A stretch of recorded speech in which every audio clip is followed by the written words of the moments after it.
दोस्तों उम्मीद करता हूँ सभी खैरियत से होंगे। दोस्तों आज मैं आपके लिए एक ऐसा ऑयल लेकर आया हूँ जो बच्चे हल्की उम्र में यानी जब बलूगत में पहुँचते हैं या पहले ही बचपन में गलत कारियाँ हस्ते मैथुन मास्टरबेशन कर लेते हैं, जिसके कारण उनको समस्या बहुत ज़्यादा आने लगती है कि इनके ग़ुज़ो ख़ास यानी पेनिस ढीला रहता है, नीचे की तरफ रहता है, बच्चों की तरह सिकुड़ा रहता है, उसके अंदर मुकम्मल प्रॉपर्ली तनाव स्टैंडिंग नहीं आती, उसकी नसें जो है रगे जो है ख़राब हो चुके हैं, पुट्टे ख़राब हो जाते हैं हाथ की रगड़ लगने की वजह से। आज मैं ऐसा ऑयल मसाज आपको बताऊंगा जिसके इस्तेमाल से आप उसको आसानी से घर बनाइए, फिर उसकी मालिश कीजिए, उस पर फिर पान का पत्ता आपको बांधना है।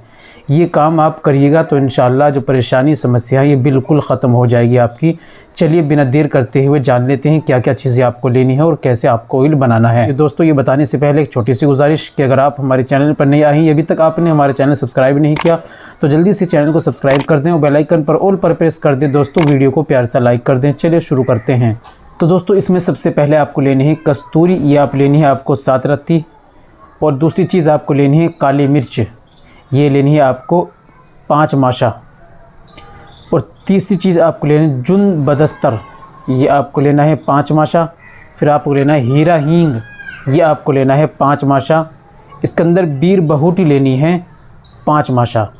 इन सारी चीज़ों को एक जगह मिक्स कर लीजिए, कूट पीस कर बारीक पाउडर बना लीजिए और उसको अच्छी तरह से जो मिक्स होने वाली चीज़ उनको मिक्स कर लीजिए। फिर इसके अंदर आपको लेना है, सबको आपने मिक्स कर लिया, फिर आपको लेना है रोगन चमेली, 5 तोला लेना है आपको रोगन चमेली का तेल, उसके अंदर इसको मिलाइए, मिलाकर रख दीजिए। अब इसको इस्तेमाल का तरीका आप ज़रा सुन लीजिए। अपने उज़ो ख़ास पेनिस जो है उसके ऊपर आपको इसकी मालिश करनी होती है। मालिश करने का तरीका मैं आपको बताता हूँ किस तरह पान बनता है। पेनिस आपका ये है, ऊपर की सामने टोपली छोड़ो, ऊपर का और दोनों साइड में और नीचे का हिस्सा, ठीक है, इन पे खूब अच्छी एक पोरवे से आपको मसाज करनी होती है। मसाज करी, फिर आपको पान लेना है, पान को जो है कच्चा बांध लो या हल्का तवे के ऊपर हल्का सा उसको निवाया गर्म कर लो, और फिर वो जब ठंडा हो जाए तब उसको अच्छी तरीके से यूँ लपेट लो और हल्का धागा लपेट लो।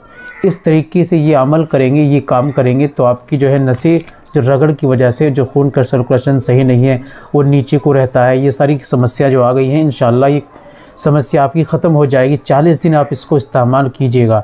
उम्मीद करता हूँ वीडियो अच्छी लगी होगी, नुस्खा अच्छा लगा होगा। दोस्तों वीडियो को लाइक कीजिए, शेयर कीजिए। मिलते हैं अगली वीडियो में, नेक्स्ट वीडियो में एक और नए नुस्खे के साथ। तब तक अपना और अपनी सेहत का ख्याल रखिए।